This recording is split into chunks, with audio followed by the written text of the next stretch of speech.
নির্মাণ শুধু অবৈধ কাজেরই ঘাঁটি। এটা যত ইলেকশন, যত বিজেপির কার্যক্রম হয়েছে, এখান থেকে যত অবৈধ কাজকর্ম চালানো যায়, অভিষেক যে দৃষ্টান্ত ডায়মন্ড রেখে গেছে, মানে গুণে শেষ করা যাবে না। অতিষ্ঠ আপনার চোখে মুখে একটা বিরক্তি প্রকাশ পাচ্ছে। অতিষ্ঠ। আমার স্বামী অভিজিৎ দাস ওনার এগেনস্টে প্রার্থী ছিলেন 2018 সালে পঞ্চায়েত ভোটের সময়।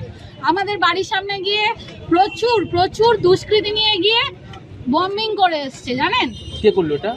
ওনার নেতৃত্বে হয়েছে, দিলীপ মন্ডলের নেতৃত্বে হয়েছে। কিছু মস্তান গেছিল, আমরা তো আর মস্তানদের চিনি না, কারণ অফিসটা তো আপনার বাড়ির একদম পাশে। কি হতো এখানে?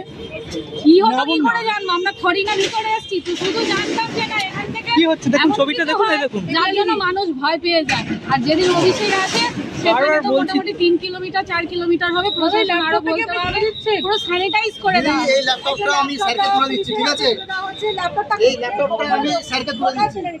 এটা উপর থেকে দেওয়া হয়েছিল, আমি স্যারকে দিয়ে দিচ্ছি। উপর থেকে কেউ কার্যকর্তা দিয়েছিল, যেটা আমি ঘুরিয়ে পেয়েছি। এটা এই মুহূর্তে পাবলিক কেউ দিয়েছিল, আমরা চিনি না। আমি এটা স্যারের হাতে তুলে দিচ্ছি। এদিকে ঘুরে একটু বলুন। এই ল্যাপটপটা আমি উপর থেকে কেউ দিয়েছিল, যেটা আমি ঘুরিয়ে পেয়েছি। এই মুহূর্তে আমি আমাদের বিষ্ণুপুর থানার যে স্যার রয়েছে, এই স্যারের হাতে আমি এটা তুলে দিচ্ছি, ঠিক আছে? তো আপনি কেন ল্যাপটপটা পারলেন? আপনি ল্যাপটপটা আপনি কেন পারলেন? এই অফিসে আপনারা কি এখানে পুলিশ থাকতে আপনি পারলেন কেন?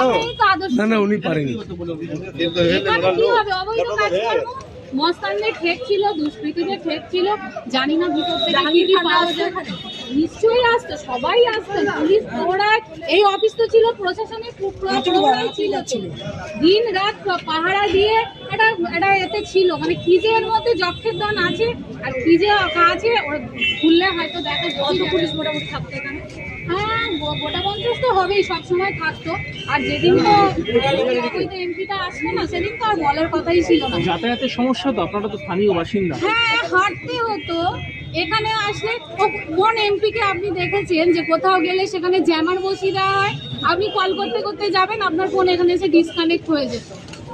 মানে এত কিছু, ও যে কিসের ভয় ছিল না কি করতে চাইতো ওই জানে।